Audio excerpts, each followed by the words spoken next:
sosial yang dimana mempelajari tentang aturan atau pedoman yang dianggap baik dan penting dalam kehidupan masyarakat. Dan contoh nilai sosial itu bisa tolong-menolong, sopan santun, kejujuran, dan tanggung jawab, dan menghormati orang lain. Oh, terima kasih. Di sini pembelajaran kita untuk hari ini macam-macam norma.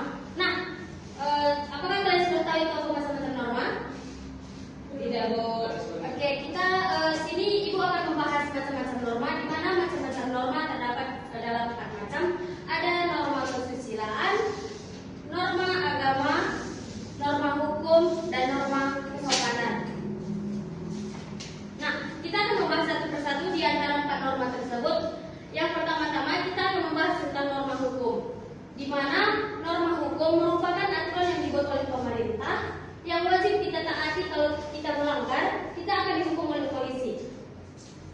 Norma hukum norma hukum sangat perlu kita lakukan dalam kehidupan kita dimanapun berada, maupun di sekolah maupun di rumah. Nah, di sini norma hukum terdapat beberapa ciri-ciri yang harus kita patuhi, seperti menjaga kekayaan alam, menjaga kebersihan umum, dan mematuhi lalu lintas. Di mana yang pertama ada menjaga kekayaan alam, di mana kita sebagai manusia kita harus menjaga kekayaan alam kita agar tetap sehat dan juga asri. Yang kedua ada kebersihan umum, di mana kita juga harus menjaga kebersihan umum agar lingkungan kita tetap sehat dan juga aman. Yang ketiga ada tadi contoh mematuhi aturan lalu lintas. Kita juga harus mematuhi lalu lintas, sebab mematuhi lalu lintas adalah peraturan dari norma hukum yang harus kita jalankan. Yang selanjutnya ada norma agama, di mana norma agama juga sangat penting dalam kehidupan kita. Norma agama adalah aturan dari Tuhan yang diajarkan lewat kitab suci dan guru agama. Aturan ini wajib kita lakukan kalau kita sebagai orang siswa dan juga sebagai manusia.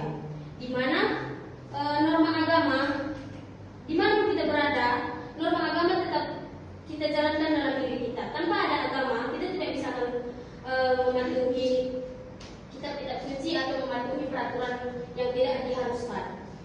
Ada juga contohnya, contoh norma agama yaitu menghormati orang tua, di mana menghormati orang tua juga sangat penting dalam norma agama ini. Tanpa mematuhi orang tua, kita juga tidak bisa menjadi manusia yang suci, karena orang tua kita tidak patuhi, lalu siapa juga yang kita patuhi. Yang kedua, berbuat baik kepada orang, di mana kita setiap manusia harus berbuat baik sesama manusia, harus juga saling menghargai manusia.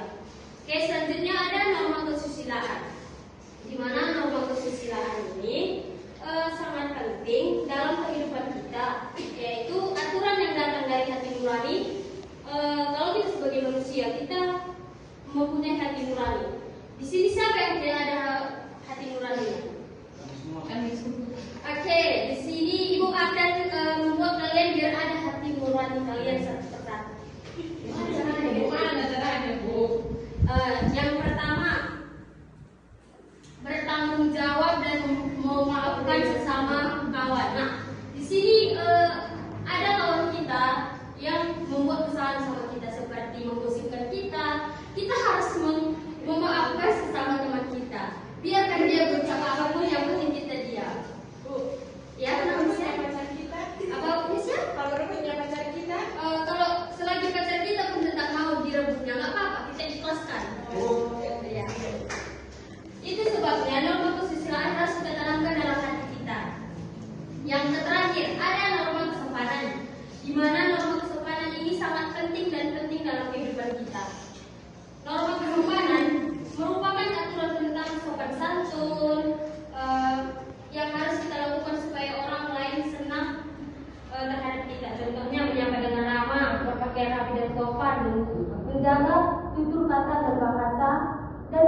terapkan dalam kehidupan sehari-hari itu karena karena membuat hubungan dengan orang lain lebih harmonis dan hangat, Bu, dan menunjukkan rasa hormat dan penghargaan kita kepada orang lain, dan menciptakan lingkungan yang nyaman